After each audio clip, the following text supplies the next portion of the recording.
The federal shutdown directly affects TSA workers at the Peoria International Airport, and today some aired their frustrations with a local congresswoman.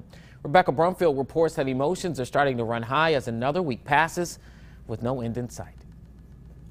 That's exactly right, and as you can see, TSA agents are still very much at work, but we spoke with air traffic control earlier today. Now they say them, along with TSA agents, are actually starting to consider looking for other jobs to get a source of income. As of right now, I can assure you that the skies are safe, but like I said, if this continues much longer, there can be dramatic impacts. TSA agents continue to check bags and scan luggage for travelers Friday at the Peoria International Airport.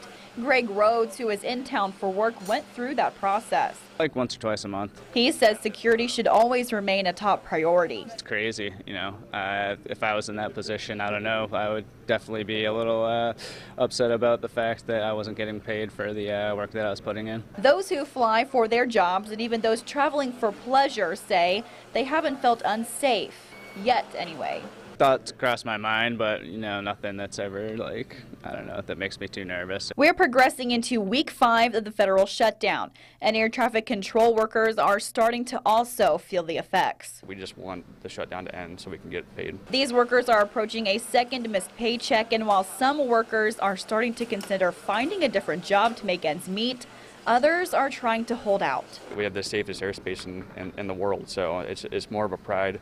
And we took an oath to do the job, so we're going to continue doing the job as long as we can. Now, the message from the start of this federal government shutdown has been to get these more than 800,000 federal workers back to getting paid for doing their jobs. Now, with each passing day, that message becomes more and more dire. Reporting at the Peoria International Airport, Rebecca Brumfield, back to you.